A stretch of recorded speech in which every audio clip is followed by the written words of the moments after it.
we're going to try some biscuits and gravy. What the hell is even that? Oh my God.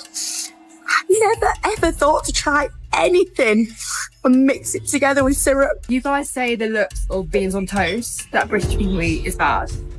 This looks even worse. Is America really the country Europe has spent decades warning its own citizens about? Or is that just the story that's easiest to tell from 3,000 miles away? After the 2026 World Cup put more Europeans on American soil at once than almost any event in modern history, a strange thing started happening. The same continent that's supposed to host the tournament again in 2030 began quietly asking a different question. What if we got some of this wrong? If you want more videos like this one, breaking down what actually happens when assumptions meet reality, go ahead and hit subscribe and turn on notifications now. Because this series isn't slowing down.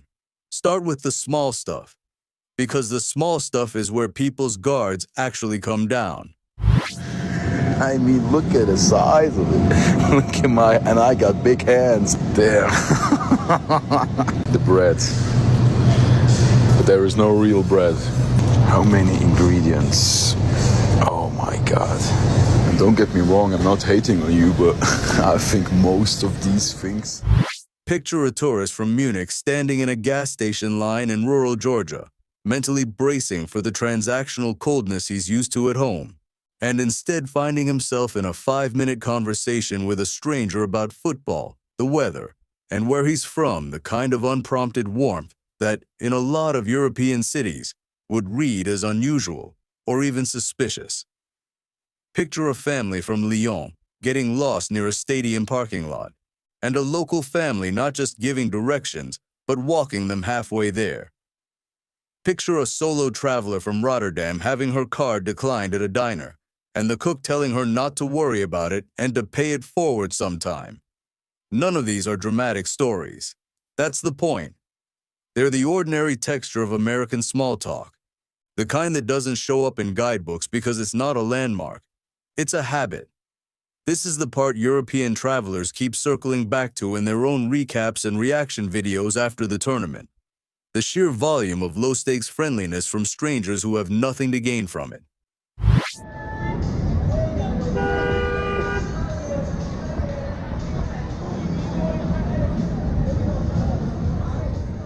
In a lot of Western Europe, politeness is precise and reserved. You get exactly the interaction you need and nothing extra. In much of the US, especially outside the biggest coastal cities, friendliness is closer to a default setting. It's not better or worse. It's just different enough that it catches people off guard. And getting caught off guard on camera is exactly the kind of moment worth cutting into right here. Would you rather have a system where strangers keep a respectful, efficient distance, or one where strangers assume you're worth 5 minutes of unnecessary conversation? Sit with that for a second, because it comes up again later. Now scale it up, because if hospitality is the emotional hook, scale is the visual one. A German visitor walking into a Buc-ee's for the first time isn't just looking at a gas station. He's looking at a building the size of a small airport terminal that also sells barbecue, fudge, and 40 flavors of jerky. A Dutch couple pushing a cart through a Costco in Texas isn't shopping. They're doing math out loud, converting gallon jugs of mayonnaise into liters and still not quite believing the number. The trucks in the parking lot dwarf anything street legal in most of Europe. The highways run 8 lanes wide through cities that European city planners would have pedestrianized decades ago. None of this is subtle, and it's not supposed to be. American infrastructure was largely built around cheap land, cheap fuel, and a national instinct toward bigger is safer. And whether you think that's admirable or wasteful, it is undeniably a different bet on what a good life looks like. Then there's the land itself, which is where a lot of European assumptions about history and scale quietly fall apart.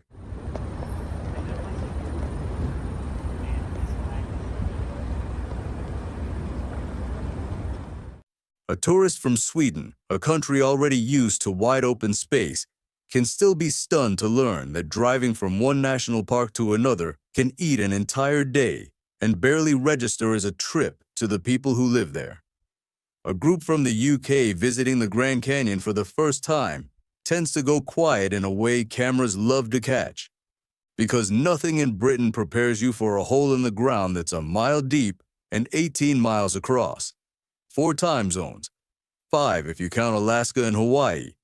Climates ranging from desert to rainforest to Arctic tundra inside one country's borders. Europe has history stacked in layers going back millennia. But America, at least on this axis, has raw geographic range that's hard to argue with. Safety is the part that surprises people the most, because it's the part they were warned about the loudest. A French tourist walking through a fan zone at midnight, expecting the atmosphere he'd braced for based on headlines about American crime, instead finds himself surrounded by relaxed, joking police officers taking selfies with fans in opposing jerseys. That contrasts the gap between what I was told to expect and what I actually experienced in this specific tourist-heavy moment is the single most repeated beat in this entire genre of travel content, and it's worth naming honestly. It's usually about a specific bubble of stadium security and downtown event zones, not a claim about the country as a whole. Still, for someone who arrived nervous, that gap is real, and it reshapes how they talk about the trip once they're home. Going back for more? No, it's not. You just confused. It's like Okay, so I have made it to Hot Springs in Arkansas, and I'm going to try chocolate gravy and biscuits from Phil's restaurant. I can't believe this is a real thing. We're going to see for ourselves. I have no idea what to expect. Proper American diner. Have a look at this place. It feels like I'm in like grandma's house, like a living room. Money is where the story gets more complicated and more human, and this is the part worth slowing down for. Picture a stadium vendor in Atlanta working World Cup shifts on top of his regular job, doing the mental math out loud for a curious tourist hourly wage, plus tips, minus a health insurance premium he's still paying off from an ER visit 2 years ago.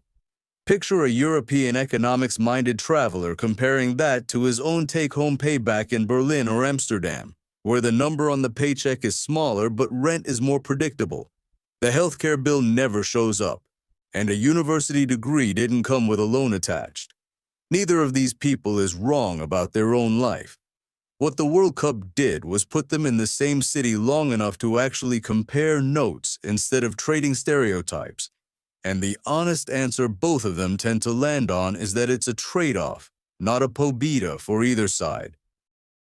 Higher upside and higher risk in one system, lower ceiling, and a thicker safety net in the other. Patriotism is the emotional thread that ties all of this together, and it's the one Europeans consistently say they didn't expect to be moved by.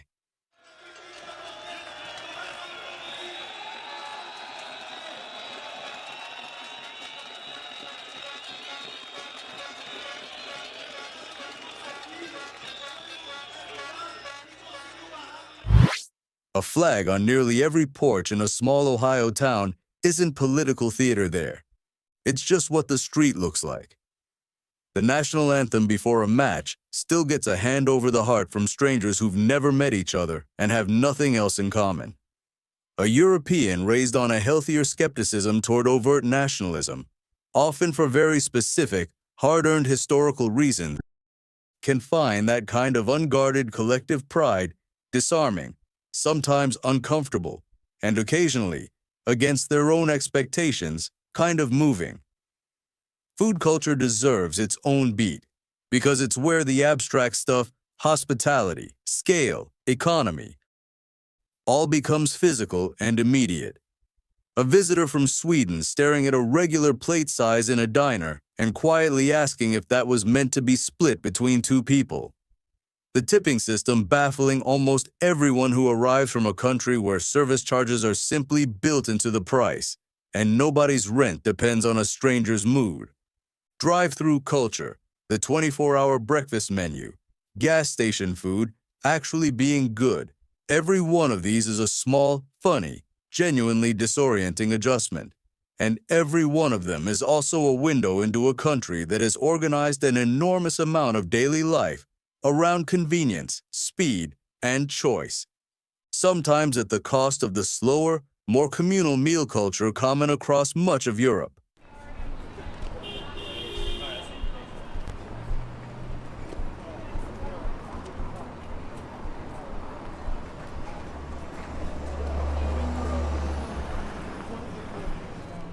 Would you rather eat well and slowly 3 times a day, or eat well and fast whenever you happen to want to? That's not a rhetorical trap. It's a genuine cultural fork in the road, and different people are going to answer it differently, which is exactly why this comparison never gets old. By the end of a tournament like this, the pattern repeats itself often enough to be its own small phenomenon.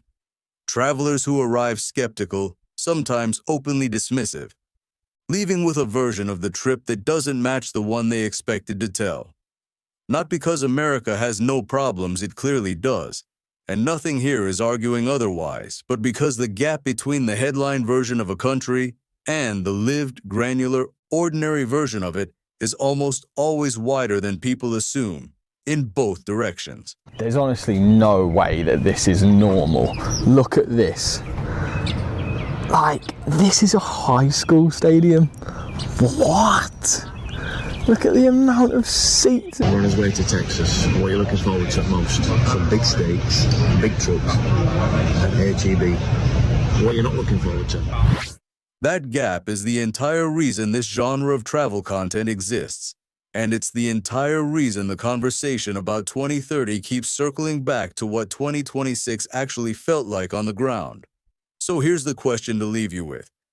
Would you rather live in a system engineered for safety nets and predictability, or one engineered for scale and upside, knowing you can't fully have both? There's no wrong answer, but there is a real one, and it's usually more personal than people expect going in. If this kind of comparison is your thing, do 3 things for me. Like the video so it reaches more people.